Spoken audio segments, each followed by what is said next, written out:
நாங்கள் தேனி, என் பேர் முத்துக்கமலம். நாங்கள் தேனி மாவட்டத்தை சேர்ந்தவங்க. நான் நாயுடு பெண்ணு கண்டிப்பாங்க. அதாவது நான் யூடியூப் அதிகமாக பார்க்க மாட்டேன். ஏன்னா எனக்கு ஒர்க்கு ஜாஸ்தி இருக்குன்னா எனக்கு அதை பார்க்க நேரமும் இல்லை. சரி. ஆனால் என்னோட சேர்ந்தவங்க எல்லாருமே வந்து பார்த்துட்டு வந்து இது மாதிரி சொல்லும்போது அந்த விஷயத்தை கேட்கும்போது என்னால் தாங்கவே முடியல. அந்த ஆதங்கம் வந்து ரொம்ப ஒரு மாதிரி இருந்துச்சு.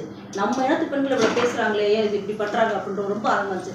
என்ன செய்கிறாங்க எல்லாருமே, கேட்குற எல்லாருமே என்ன மாதிரி யோசிக்கிறாங்க? இது நான் மட்டும் நான் கேட்கல, எனக்கு அடுத்தவங்க சொல்லி தெரியும். இது மாதிரி நிறைய பேர் யூடியூப் அதே வேலையாக பார்த்துட்டு இருக்காங்க. என்ன வேலை தான் பார்த்துட்டு இருக்காங்க. ஆண்களும் பார்க்குறாங்க, பெண்களும் பார்க்குறாங்க, பெரிய பெரிய அரசியல்வாதிகளும் பார்க்குறாங்க, காவல்துறையில் இருக்கவங்களும் பார்க்குறாங்க, எல்லா டிபார்ட்மெண்ட் ஆளுங்களும் பார்க்குறாங்க. ஏன் அதில் நாயுடு சமூக ஆளுங்களும் இருக்காங்க, மற்ற ஜாதி ஆட்களும் இருக்காங்க. ஒரு பெண்களை வந்து ஒரு குறிப்பிட்ட சமுதாய பெண்களை மட்டும் குறிப்பிட்டு வந்து அது நாயுடு தெலுங்கு சமுதாய பெண்களை மட்டும் குறிப்பிட்டு இது மாதிரி இழிவான பெண்கள், அவங்க மோசமான பெண்கள் பேசுகிறாங்களே, அப்போ மற்ற பெண்கள் அவங்க வீட்டு பெண்கள்லாம் இப்படி தான் இருக்காங்களா? அப்போ அவங்க வீட்டு பெண்கள் இருக்கிறனால தான் இப்படி எங்களை பேசுறீங்களா? நான் கேட்குறேன், தெரியாமல் நான் கேட்குறேன். அப்படிலாம் இப்படி பேசுறதுக்கு உங்களுக்கு எப்படி அந்த வாய் வருது? ஏன் நீங்களும் ஒரு பெண்ணு வயிற்றில் பிறந்தவங்க தான், உங்கள் கூட பிறந்த அக்கா தங்கச்சி இருக்காங்க, நீங்கள் பெற்ற பொம்பளை பிள்ளை இருக்காங்க. இந்த மாதிரி இருக்கும்போது நீங்கள் எப்படி அடுத்த வீட்டு பெண்களை பேசுகிறீங்க? நீங்கள் உண்மையிலேயே பெண்களை மதிக்கிறவங்களா இருந்தால் அப்படி பேச மாட்டீங்க. அப்போ இதை கேட்குற அத்தனை சமுதாயங்களும் அத்தனை அரசியல்வாதி என்ன செஞ்சுக்கிட்டு இருக்கீங்க? ஒரு பெண்ணுக்கு ஒரு பாதுகாப்பு இல்லை, ஒரு நல்ல விஷயம் இல்லை, ஒரு சமுதாய பெண்களை குறிப்பிட்டு பேசுகிறாங்கன்னா இந்த அரசியல் என்ன பண்ணிக்கிட்டு இருக்கு? மக்கள் உரிமைக்காக மக்கள் பெண்களை வந்து நாங்கள் ஒரு 1000 ரூபா கொடுத்து அவங்க உரிமை, அதாவது அது வந்து உங்களுக்கு இது இல்லை, உரிமை பணம், உங்களுடைய உரிமை பணம்னு சொல்லி 1000 ரூபா கொடுக்குறீங்க. எதுக்கு? பெண்களை மதிக்கிறவங்க. அந்த 1000 ரூபா கொடுக்குற உரிமை பணத்தை நீங்கள் பெண்களை மதிக்க போய் தானே கொடுக்குறீங்க. அப்போ ஒரு ஆள் வந்து பேசுகிறா அப்படின்னா, ஒரு 5ஆம் தமிழ் சங்கம் இருக்க ஒரு ஆள் பாண்டியர், அவருக்கெல்லாம் எங்கள் மரியாதை, வயசில் பெரியவர், அதுக்காக அவர் பேசும்போது நாங்கள் மரியாதை கூட பேசக்கூடாது. என்னதான் இருந்தாலும் நாங்கள் வந்து ஒரு நல்ல ஒரு உயர்ந்த இடத்துல இருந்தவங்க, நாங்கள் வந்து சாதாரண ஆளு கிடையாது.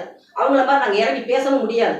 அப்படி இருக்கும்போது இவர் பேசுறாரு, அப்போ உங்கள் யாருக்கும் காதில் வரலையா? உங்களுக்கு எதுவும் அந்த விஷயங்கள் தெரிய வரலையா? எப்படி நீ பேசலாம்னு நாங்கள் கேட்கறதுக்கு முன்னாடி நீங்கள் எங்கள் சமூகத்தில் நீங்கள் கேட்டிருந்தீங்கன்னா உண்மையிலே நான் உங்கள் அரசியலை நாங்கள் ரொம்ப ரொம்ப ரொம்ப மரியாதை வழங்கியிருப்போம், யோசிச்சிருப்போம். ஆனால் இந்த மாதிரி நாங்கள் நீங்கள் அமைதியாக காப்பீங்க, அமைதி காத்து இருப்பீங்க, யாரோ பேசுகிறாங்க அப்படி இருக்கீங்கன்னு நினைக்கிறது நான் எதிர்பார்க்கவே இல்லை. நீங்கள் அந்த வீடியோ பார்த்தீங்களாக்கா? வீடியோ பார்க்கல. பார்த்துருந்தா என்னுடைய ஆதங்கம் வேற மாதிரி இருக்கும். நான் பார்க்காம எனக்கு கேட்டதே அந்த விஷயங்கள் வந்து எனக்கு இவ்வளோ கொந்தளிப்பை கொடுத்துருக்கு அப்படின்னா, நான் பார்த்துருந்தேன்னு எனக்கு வேற மாதிரி கொந்தளிப்பை கொடுத்துருக்கேன். நான் வந்து ஒரு சொல்லுவாங்கன்னா நான் எங்கள் தெலுங்கு சமுதாய மக்களுக்காக மட்டும் பேசலை, அனைத்து சமூகத்து பெண்களுக்காக மட்டுமே நான் பேசிகிட்டு இருக்கேன். இதே விஷயம் வந்து நான் பேசுகிறேன் அப்படின்னா, ஏன் இப்போ தெலுங்கு சமுதாயம் பேசுகிறாங்க, அப்போ நாளைக்கு வந்து ஒரு நாடா சமுதாயத்தை பேசுவாங்க, அடுத்து கல்லர் சமுதாயத்தை பேசுவாங்க, அப்போ இப்படி இருப்பாங்களா? பெண்களை வந்து பேசுகிறது தப்பு. எந்த பெண்களையும் நீ மதிக்காமல் பேசாத, எந்த பெண்களையும் இழிவுபடுத்தாத. பெண்களுக்கு மரியாதை கொடுக்காம இழிவுபடுத்துகிற எந்த ஒரு அரசாங்கமும் சரி, எந்த ஒரு வீடும் சரி, எந்த ஒரு நாடும் சரி, இதுவரைக்கும் நல்லா வாழ்ந்தா சரித்திரமே கிடையாது. பெண்கள் ரொம்ப முக்கியம், பெண்கள் இந்த நாட்டுக்கு ரொம்ப முக்கியம். பெண் இல்லைன்னா உங்கள் வீட்டில் எந்த ஒரு விஷயம் உனக்கு நடக்காது. அப்படின்றப்ப நீ எப்படி பெண்களை பேசலாம்? அது குறிப்பிட்ட சமுதாயம், நாயுடு சமுதாயத்தை பெண்கள் எந்த இதில் பேசலாம்? அப்போ இதை பேச விட்டு வேடிக்கை பார்க்குறீங்க. ஏன் அத்தனை பேர் வேடிக்கை பார்த்துட்டு இருக்கீங்க? அவர் பேசவே முதல்ல வந்திருக்க கூடாது. பேசின அடுத்த செகண்டே நீங்கள் அவங்க எல்லாருமே சேர்த்து வராங்க. என்னைய மாதிரி ஒரு ஆள், யூடியூப்பே பார்க்காத ஒரு ஆள், மீடியாக்குள்ளே வராத ஒரு ஆள் நான் பேசுகிறேன் அப்படின்னா, அப்போ எத்தனை பேர் ஏன் நீங்கள் சும்மா அமைதியாக இருக்கீங்க? என்ன காரணத்துக்காக அமைதியாக இருக்கீங்க?